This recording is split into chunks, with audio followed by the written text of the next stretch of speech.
ಅಯ್ಯಯ್ಯೋ ಕೈ ಕೈ ನೋವು ಆಗ್ತಿದೆ ಕೈ ಕೈ ಕೈ ಹೋಗು ನೀವು ಜಾಗ ನಿಮ್ದು ಒಂದು ಡಿಸ್ ತೆಗಿತಾ ಇದೀನಿ ನಾನು ಇವ್ರಿಗೆ ಬೇಕಾದವರನ್ನ ಸೇವ್ ಮಾಡ್ಕೊಳ್ಳೋಕಾದ್ರೆ ನಾವು ನೈತಿಕತೆ ಇಟ್ಕೊಂಡು ಉಸ್ತುವಾರಿ ನಿನ್ ಕರ್ಮ ರಿಟರ್ನ್ ಅಂತ ನಂಗೆ ಹೊಡಿಲಿಲ್ಲ. ಬಿಗ್ ಬಾಸ್ ಮನೆಯಲ್ಲಿ ಚೈತ್ರ ಅಶ್ವಿನಿ ನಡುವೆ ಜಗಳ ಆಗ್ತಾ ಇದ್ರೆ ಅದೇ ಸೀಕ್ರೆಟ್ ರೂಮ್ ಅಲ್ಲಿ ಕೂತ್ಕೊಂಡು ರಕ್ಷಿತಾ ಮತ್ತೆ ನಮ್ಮ ಧ್ರುವಂತ್ ಇಬ್ರು ಕೂಡ ಕಾಮಿಡಿಯಾಗಿ ತಗೊಂಡು ನಗ್ತಾ ಇದ್ದಾರೆ. ಆದ್ರೆ ಮನೆಯಲ್ಲಿ ಈಗ ಬಿಗ್ ಬಾಸ್ ಅವರು ಸೀರಿಯಸ್ ಆಗಿ ಒಂದು ಟಾಸ್ಕ್ ಅನ್ನ ಕೊಟ್ಟಿದ್ದಾರೆ.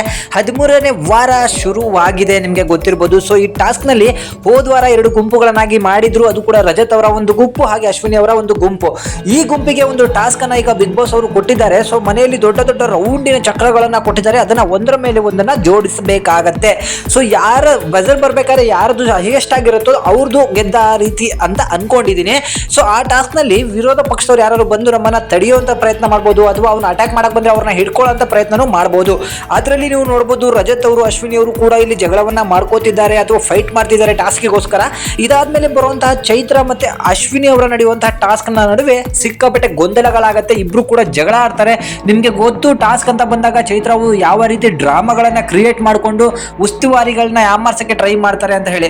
ಸೊ ಈ ಒಂದು ಆಟದಲ್ಲಿ ಎಲ್ಲರೂ ಕೂಡ ಆಟ ಆಡ್ಲಿಕ್ಕೆ ಸಿಕ್ಕಾಪಟ್ಟೆ ಪ್ರಯತ್ನ ಪಡ್ತಿದ್ದಾರೆ. ಅಶ್ವಿನಿ ಅವ್ರು ಗೊತ್ತಲ್ಲ ಟಾಸ್ಕ್ ಅಂತ ಬಂದ್ರೆ ಸಿಕ್ಕಾಪಟ್ಟೆ ಚೆನ್ನಾಗಿ ಆಡ್ತಾರೆ. ಆದ್ರೆ ಅವರ ಆಪೋಸಿಟ್ ಆಗಿ ಬಂದಿರುವಂತ ಚೈತ್ರ ಅವರು ಪಟಾಕೆ ಆಗಿದ್ರು. ಆಮೇಲೆ ಆಟ ಸೋತು ಎಲ್ಲರ ಮೇಲೆ ಜಗಳ ಮಾಡಿದ್ದಾರೆ. ಇದು ಒಂದ್ ಸೈಡ್. ಆದ್ರೆ ಕಾಮಿಡಿ ಒಂದು ಏನಂತ ಹೇಳಿದ್ರೆ ಅಲ್ಲಿ ಸೀಕ್ರೆಟ್ ರೂಮ್ ಅಲ್ಲಿ ಕೂತ್ಕೊಂಡು ರಕ್ಷಿತಾ ಅವರು ಚೆನ್ನಾಗಿ ತಿಂತಾ ಇದ್ದಾರೆ.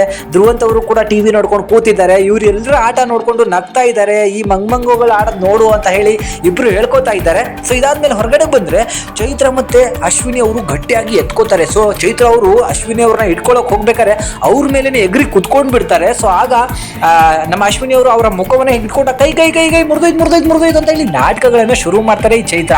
ಆ ಸಮಯದಲ್ಲಿ ಚೈತ್ರ ಅವರು ಹೋಗ್ಬಿಟ್ಟು ಅಶ್ವಿನಿ ಅವರ ಮಕನ ಹೀಗೆ ತಿರುಗಿಸ್ಬಿಡಕ್ಕೆ ಹೋಗ್ತಾರೆ. ಆ ಸಮಯದಲ್ಲಿ ರೂಲ್ಸ್ ಬ್ರೇಕ್ ಆಯ್ತು ಅಂತ ಹೇಳಿ ಮನೆಗೆ ಈಗ ಹೊಸದಾಗಿ ನೇಮಕ ಆಗಿರುವಂತಹ ಉಸ್ತುವಾರಿ ಯಾರಂತ ನಿಮಗೆ ಗೊತ್ತು, ಕ್ಯಾಪ್ಟನ್ ರಾಶಿಕಾ ಅವರು ಚೈತ್ರ ಅವರಿಗೆ 2-3 ವಾರ್ನಿಂಗ್ ಕೊಟ್ಟರು ಅವ್ರು ಕೇಳದೇ ಇರೋ ಕಾರಣದಿಂದ ಅವರ ಒಂದು ಆ ಚಕ್ರವನ್ನ ತೆಗೆದು ಹೊರಗಡೆ ಇಡ್ತಾರೆ. ಆಗ ಅವರಿಗೆ ಬಂದ್ಬಿಡುತ್ತೆ ಸಿಟ್ಟು. ಎಲ್ಲಿದ್ಲೋ ದೇವ್ರು, ಆ ದೇವ್ರು ಅಂತ ಇದ್ರೆ ನಿನಗೆ ರಿಟರ್ನ್ ಆಗೇ ಆಗತ್ತೆ, ಕರ್ಮ ರಿಟರ್ನ್ ಆಗೋದಕ್ಕಿದೆ. ಇದೇ ಉಸ್ತುವಾರಿ ನಿನಗೆ ರಿಟರ್ನ್ ಹೊಡಿಲಿಲ್ಲ ಅಂದ್ರೆ ನೋಡ್ತಾ ಇರು ನೀನು, ನಿನಗೆ ಯಾರು ಫೇವ್ರೇಟ್ ಅವ್ರನ್ನ ಮಾತ್ರ ಉಳಿಸೋಕೆ ಪ್ರಯತ್ನ ಪಡ್ತಿದ್ಯಾ, ಇದು ಯಾವ ಸೀಮೆ ಉಸ್ತುವಾರಿ ಅಂತ ಹೇಳಿ ಏನೇನೋ ಡೈಲಾಗ್ಗಳನ್ನು ಹೊಡಿಲಿಕ್ಕೆ ಶುರು ಮಾಡ್ತಾರೆ. ಇದಕ್ಕೆ ಸರಿಯಾಗಿ ಕೌಂಟರ್ ಕೊಟ್ಟಿರುವಂತಹ ರಾಶಿಕಾ ಅವರು ನಿನ್ನ ಡ್ರಾಮಾ ಏನು ಅಂತ ಹೇಳಿ ಈ ಒಂದು ಆಟದಲ್ಲೇ ಗೊತ್ತಾಯ್ತು, ಬರೀ ನಾಟಕಗಳು ಆಡ್ತಾ ಇರ್ತೀಯ, ಆಡೋಕೆ ತಾಕತ್ತಿಲ್ಲ ಅಂದ್ರೂ ಕೈ ಕೈ ಕೈ ಕೈ ಮೈ ಮೈ ಮೈ ಮೈ ಅನ್ಕೊಂತ ಇರ್ತೀಯ ಅಂತ ಹೇಳಿ ಅವ್ರಿಗೂ ಕೂಡ ಸಿಕ್ಕಾಪಟ್ಟೆ ಕ್ಲಾಸ್ಗಳನ್ನ ತಗೊಂಡಿದ್ದಾರೆ. ಈ ಆಟದಲ್ಲಿ ಯಾರು ಸೋಲ್ತಾರೋ ಅವರು ಮನೆಯಿಂದ ಆಚೆ ಹೋಗೋಕೆ ಡೈರೆಕ್ಟ್ ನಾಮಿನೇಟ್ ಆಗ್ತಾರೆ ಟೀಮಿನ ಲೀಡರ್.